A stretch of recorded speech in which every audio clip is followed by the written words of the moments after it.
زندہ رہو. اللہ تعالیٰ کے نبی نے فرمایا کہ خدا تعالیٰ کی سب سے بڑی نعمت اگر کوئی ہے تو وہ ایمان ہے. جب خدا کسی پہ راضی ہوتا ہے تو اس کو اپنا راستہ دکھاتا ہے. میں کبھی کبھی واضح میں کہتا ہوں، پرائیویٹ بھی کہا کرتا ہوں کہ ہر آدمی اپنے گھر کے اندر کسی شخص کو آنے کی اجازت دیتا ہے جو اس کے دوست ہیں، رشتے دار ہیں، چاہتے ہیں. دشمن کو اپنے گھر آنے کی آدمی اجازت نہیں دیتا.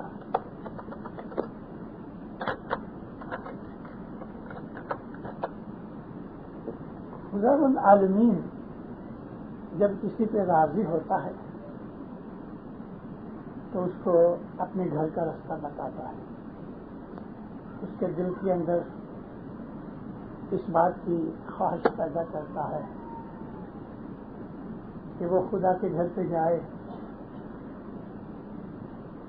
سب سے بڑی اور اعلیٰ درجے کی جو نعمت ہے تو وہ خدا کے اوپر اعتقاد ہے، یعنی خدا ہے، اس بات کا ایمان رکھا جائے. اب یہ ایمان کہ خدا ہے، اس کو ہم اپنی لائف میں کس طرح سے ڈالیں؟ ہم کو پیاس لگی، ہم نے پانی تو رکھ لیا اپنے سامنے، لیکن پینا چاہیے. تو خدا تعالیٰ نے اس کا راستہ بتایا کہ تم نے اگر میرے اوپر اعتقاد رکھا، ایمان رکھا، تو اس کو عمل کس طرح سے کرو. تو اس کے لیے سیکریفائس کی بات آئی. اب دنیا کے کوئی بھی مذہب کی اسٹڈی کرو تو آپ کو اس میں بعض ایسی چیزیں ملیں گی کہ جو ہر مذہب میں کامن ہے. اس میں ایک تو یہ کہ خدا کے اوپر اعتقاد. میرا مطلب مذہب سے ان آسمانی دینوں اور مذہبوں کا ذکر کرتا ہوں کہ جو خدا کے نبی لے کے آئے. میں ان مذہبوں کو مذہب نہیں مانتا کہ جو لوگوں نے پیدا کیے. مثال کے طور پہ آپ ہی کے اس ملک کے اندر 2-4 مہینے پہلے کوئی ایک رجنیش کر کے پیدا ہوا، اس نے کتنی ملکت اکٹھی کی اور نکلا کیا، انجام کیا آیا. اس طرح سے دنیا میں بہت سے ایسے دھرم پیدا ہو جاتے ہیں، ملاؤں میں، مولویوں میں، رشیوں ملیوں میں، اور بعض ہماری جماعت میں بھی ایسے لوگ پیدا ہو جاتے ہیں. بہت برس پہلے کی بات کرتا ہوں، امام سلطان محمد شاہ صلی اللہ علیہ کا زمانہ تھا. ایک بھگت صاحب شام کو جلدی سو جا رہے، صبح جماعت کھانے میں آ گئے. 9-10 بجے نہا دھو کے کپڑے پہن کے وہ باہر نکلے. کام دھندا کچھ نہیں تھا. گھروں میں جا رہے ہیں، اماں، بہن، بیٹا، یہ مدد، آؤ آؤ بھگت صاحب آؤ.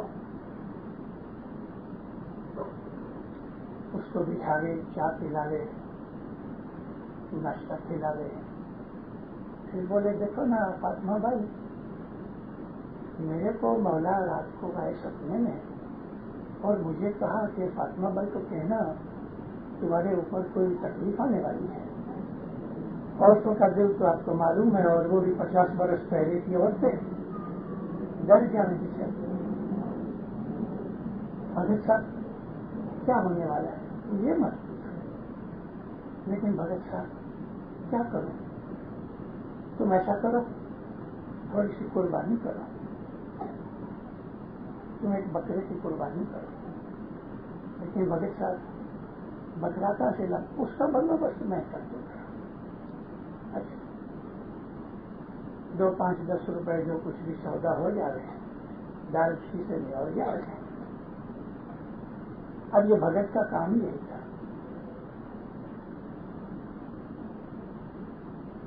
اب اس کو اپنا اڈا بھی تو جمانا ہے نا کہ میں عبادت کرتا ہوں، بندگی کرتا ہوں، میں بڑا ہوں. یہ کیا کرے؟ آج کدھر کراچی کے اندر بغیچے کا جماعت خانہ کھڑا ہے، یہ تو نوا جماعت خانہ، اسی جگہ کے اوپر پرانا جماعت خانہ تھا، بیٹھی منزل تھی، پیلے رنگ کا کلر تھا وہ جماعت خانے کا، شاید تو بڑی عمر کے لوگوں کو یاد ہوگا جو کراچی والے ہیں۔ اس جماعت خانے کی پچھلی طرف ایک درخت تھا، اور یہ درخت کے اوپر بھگت صاحب پروڑیے چڑھ جانے اور اپنے پاؤں باندھ کے درخت کے ساتھ اونڈا لٹکتے ہیں۔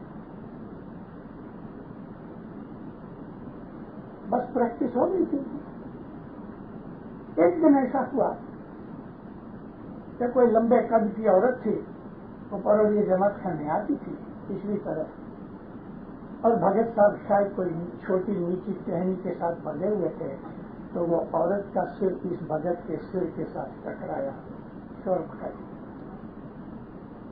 چور چور بھوت بھوت، لوگ اکٹھے ہو گئے، لالٹینیں آ گئی، والنٹیئر آ گئے، آدمی آ گئے۔ اب پاؤں بندھے ہوئے تھے نا، جلدی سے تو کھل نہیں سکتے تھے، اتنی دیر میں تو لوگ آ گئے۔ لالٹینوں نے بیٹری کے اندر روشنی میں دیکھا تو یہ تو فلانے آدمی ہے، چلو اس کو، عورت کو یہ خیال اپنے دل میں ہوا کہ کوئی چور ڈاکو کے بھوت تو نہیں تھا۔ یہ بات ہوتے ہوتے ہوتے حضرت امام سلطان محمد شاہ کے حضور میں پہنچی۔ اب وہ بھگت صاحب کو جھٹکا بھی خوب ملا، شرمندہ ہوا۔ کچھ دنوں کے بعد بیت الخیال کی مہمانی تھی، مولا فرمایا کہ سلطان محمد شاہ کی عادت تھی، پوچھا کرتے تھے تمہیں کچھ ملا، عبادت میں کچھ حاصل کیا، دل کی خوشی ملی، عبادت کے اندر تمہیں پسینہ آیا، عبادت میں کچھ نظر آیا، جس کو کچھ بھی ایسا فائدہ ہوا ہوگا کہ اس نے نور دیکھا ہے، ہاتھ اونچا کرو۔ تو یہ بھگت صاحب پیچھے بیٹھے تھے، دو چار لائنوں کے بعد اس نے بھی ہاتھ اونچا کیا۔ امام سلطان محمد شاہ کا دیکھ کے اس سے فرمایا تم نے کیا دلی کا بچہ دیکھا؟ ایسے اس کا ہاتھ گر گیا۔ دنیا میں دمبی آدمی، دمبی کہتے ہیں فریبی کو، ہر قوم کے اندر ہے، دوسروں کے ایمان سے کھیلنے والے ہر قوم کے اندر ہیں۔ اپنوں سے بھی ہمیں نپٹنا ہے، غیروں سے بھی نپٹنا ہے۔